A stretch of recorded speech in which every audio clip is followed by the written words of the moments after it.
Let's play Jeopardy. Okay. The category is federal regulators, and the clue is biggest target on his back in all of Washington. Well, I don't know how to answer that. Different people have different points of view. Wait, isn't the answer who is Richard Cordray? It may be.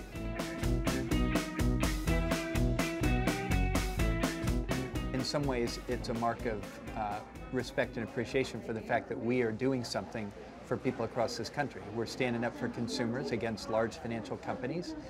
That's the job.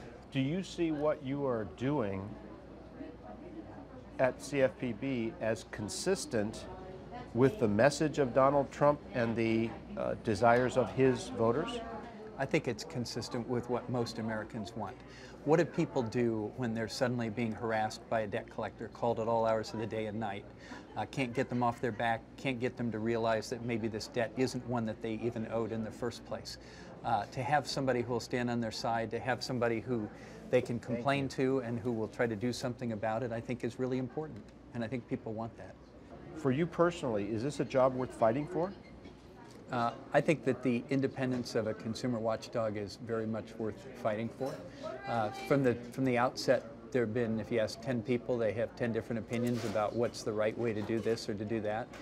My job is to take the laws that's been given me and do the best I can to stand up for people, and that's what we're doing, and it's good work, John. It's really important work. What do you expect to happen? Well, day in, day out, I go in and do my job. We have had significant matters in this past year. We had the matter against Wells Fargo, where, just to remind your viewers, well over 1 million accounts were opened where consumers didn't know anything about it, weren't asked for their consent. Often it cost them money. That was a major, major violation, and we took action against that. Do you think it's fair to say that in the aftermath of the financial crisis, Washington overreacted? There clearly was not enough done before the crisis. And if you look at the mortgage market in particular, the lending became completely irresponsible. As long as they could just sell them off to Wall Street, it was all okay. That blew up the economy. So do we want to go back to that? Is that where we want to be? I don't think so. Does the pendulum swing, and does it swing sometimes too far? Those are things that are legitimate to talk about, and people should talk about that. The Wall Street Journal wrote an editorial, said your agency is lawless. Ben Sasse of Nebraska, who is an independent-minded senator, refers to you as King Richard. People say he's a dictator. What do you say about that? First of all, I think it's completely ill-founded. There's never specifics in those kinds of claims. But what I would say is accountability is really at the heart of this agency. We're all about holding financial companies, large financial companies, accountable for complying with the law and treating people fairly. Do you not accept that you need to be accountable to someone in government who's elected by people? Sure, we are accountable, and we are expected to be. I have to be accountable to Congress. I have to testify in front of them 4 times a year. I'm accountable to the courts. They oversee what we do, and as you know, there's a number of cases where they get a chance to test the boundaries of whether we got something right or got something wrong. And if we get something wrong, we fix it, just like everybody else does. Doesn't accountability mean that somebody in government above you can fire you or change your budget? Well, what they can do is replace you from time to time. That's the way the independent agencies work.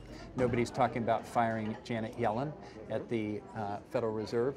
Nobody's talking about firing other independent agency heads.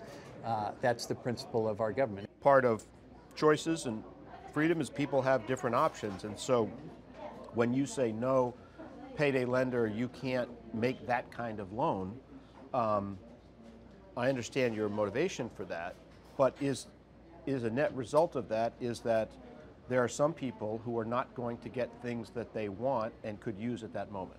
What I would say is that what we need to do is do the research, look at the data, and understand how these markets work. And there are products in these markets that are in need of reform. And when people say that's what both individual liberty and free enterprise entails, you say what? Well, I would say that common sense rules of the road that everybody has to abide by can be helpful in a marketplace.